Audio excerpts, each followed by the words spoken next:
to the channel Acharyaji Online. Please subscribe the channel and press the bell icon.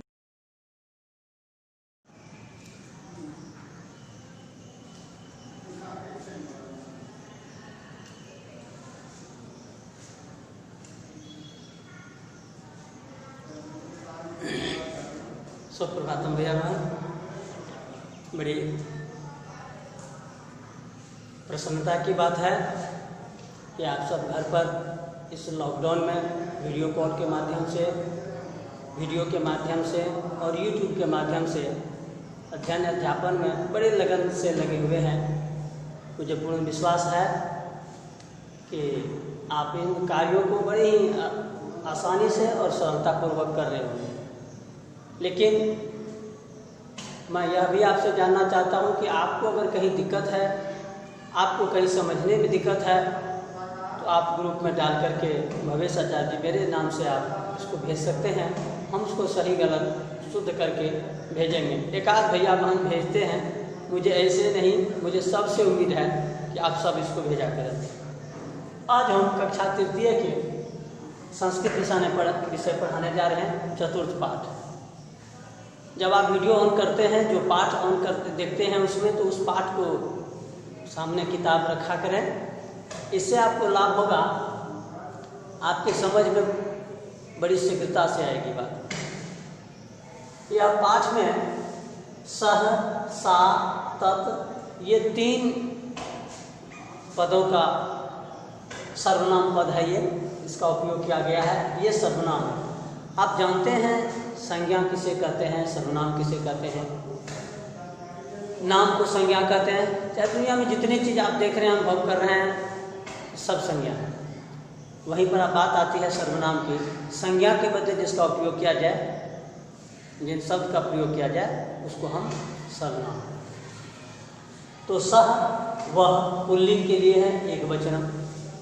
सा वह स्त्रीलिंग के लिए एक वचनम। तत् वह नपुंसक लिंग के लिए एक वचन। मैं जितना बोर्ड वर्क कर रहा हूँ, आपके स्क्रीन पर जितने भी आते हैं, आप इन अपने फेयर कॉपी इन सबों को अक्षरशः उतारेंगे ताकि आपको पढ़ने में आसानी हो। तो सह वह पुल्लिंग एक वचनम, सा वह स्त्रीलिंग एक वचनम, तत् वह नपुंसक लिंग एक वचनम। अब आइए, सह बालकः अस्ति। जैसे दैट इज ए बॉय, हम लोग बोलते हैं वह एक लड़का है, तो वहीं पर इसको संस्कृत में बोला जाता है सह बालकः अस्ति, वह लड़का है। अगर एकः लिखा रहता तो हम बोलते सह एकः बालकः अस्ति। कः बालकः अस्ति अर्थात कौन बालक है, कौन बालक है। यहाँ प्रश्नवाचक चिन्ह देंगे आप। कः बालकः अस्ति, कौन लड़का है। अत्र बालकः अस्ति, अत्र का अर्थ मैंने आपको यहाँ लिख दिया है। यहाँ अत्र बालकः अस्ति, यहाँ लड़का है। एषः बालकः अस्ति, यह लड़का है। अब आइए, कः बता चुके हैं कौन, पुल्लिंग एक वचनम में। का कौन, स्त्रीलिंग एक वचनम में। किम कौन या क्या, यह नपुंसक, कौन तो नहीं क्या। अब किताब को बोलेंगे कौन किताब है, सो तो नहीं बोलेंगे, लेकिन क्या बोलेंगे। तो किम अर्थात क्या, नपुंसक लिंग एक वचनम में। अत्र यहाँ, एषः यह पुल्लिंग के एक वचनम में। ऐसा यह स्त्रीलिंग के एक वचनम में। एतत् यह नपुंसक लिंग के एक वचन में। इनको आप स्मरण करेंगे और बढ़िया ढंग से स्मरण करेंगे। स्मरण करने के बाद अगर आप इनको अपनी फेयर कॉपी में लिख लेते हैं, तो आपको बड़ी ही आसानी से समझ में आ जाएगी। पुनः आगे बढ़ते हैं।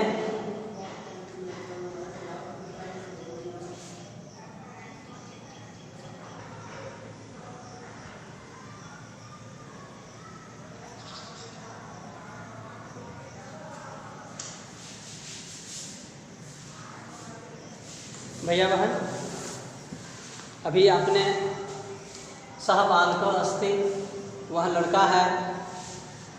सह बालकः अस्ति, वह लड़का है।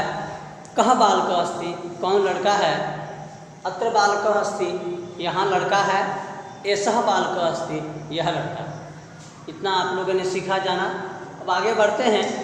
सा, जो आपको सा का अर्थ हुआ वह, जिसका कि स्त्रीलिंग रूप में होता है। अब यहाँ आता है कि सा बालिका अस्ति, अर्थात सा बालिका अस्ति, वह लड़की है। अब प्रश्न फिर करें, का बालिका अस्ति, क्या आप बता सकते हैं ये का शब्द का हिंदी अर्थ क्या होता है? का अर्थ होता है कौन। किसके लिए? कौन लिंग के लिए? स्त्रीलिंग के लिए। इसको याद रखना। का बालिका अस्ति, कौन लड़की है। यहीं पे लड़का शब्द रहता तो कह बालिका अस्ति रहता, लेकिन लड़की है तो का बालिका अस्ति, अर्थात कौन लड़की है। अब है अत्र बालिका अस्ति, अत्र बालिका अस्ति, यहाँ लड़की।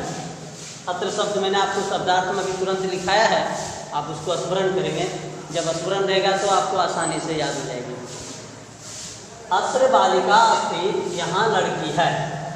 ऐसा बालिका अस्ति, यह लड़की है। ऐसा पुल्लिंग के लिए, ऐसा स्त्रीलिंग के लिए। ऐसा बालिका अस्ति, यह लड़की है। ये दूसरा पैराग्राफ हुआ। अब तीसरा पैराग्राफ अंतिम में है, तत् चित्रम अस्ति, तत् चित्रम अस्ति, अर्थात तत् का अर्थ होता है वह।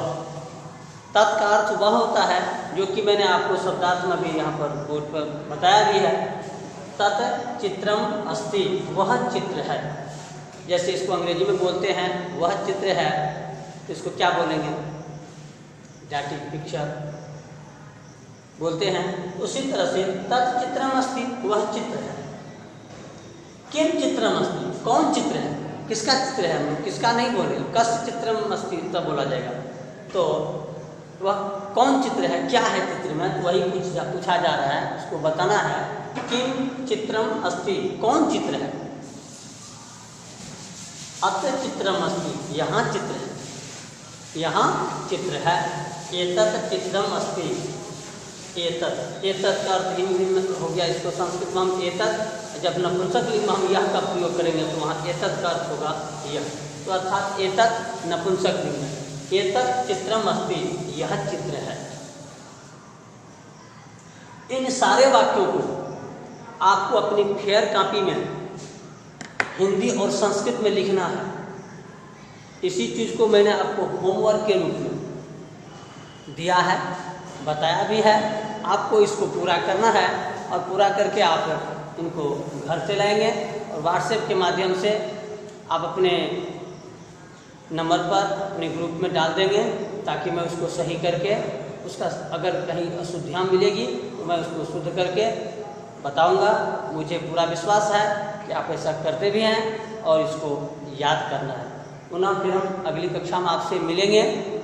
अगली कक्षा में पंचम पाठ आपको पढ़ाएंगे। संभवतः वो 18 या 19 तारीख को मैं बताने जा रहा हूँ। और इस बीच में मैं इस वीडियो के माध्यम से आपको यह भी बताने के लिए जा रहा हूँ कि प्रथम पाठ से लेकर तृतीय पाठ तक, प्रथम पाठ से लेकर तृतीय पाठ तक जो है आपको पीए की परीक्षा जो होगी उसमें प्रश्न पत्र पूछे जाएंगे और एक एक नंबर करेगा। बहुत ही सरल प्रश्न है, उसको आप आसानी से बना लेंगे। मुझे विश्वास है आप लोग बहुत ही समझदार भैया बहन हैं, मेहनती हैं, मेहनत खूब करते हैं। मैंने आपको देखा है, द्वितीय कक्षा में आप पढ़ चुके हैं, मैं आपको पढ़ाया भी हूँ। नटखट तो हैं ही, लेकिन साथ साथ पढ़ाई में बहुत आप मन लगाते हैं। मुझे इस आप पर पूर्ण भरोसा है। मैं आपको पीए के दृष्टिकोण से यहाँ पर बोर्ड पर लिख देता हूँ। सभी भैया बहन उसके अंतर्गत आप इसको अध्ययन करेंगे।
पुनः एक बार आपको बता दूं कि ये प्रथम में पाठ 1 से 3 तक के 1 अंक स्तरीय 1 अंक का प्रश्न पूछा जाएगा और 20 प्रश्न पूछे जाएंगे, अर्थात कुल पूर्णांक 20 अंक होगा। भैया बहन, इस दृष्टिकोण से आप पूर्ण मनोयोग से तैयारी करेंगे। इस लॉकडाउन में घर पर रहें, स्वस्थ रहें, सुरक्षित रहें, ऐसी हमारी शुभकामना है। फिर आपसे मिलते हैं अगली कक्षा में, तब तक के लिए धन्यवाद।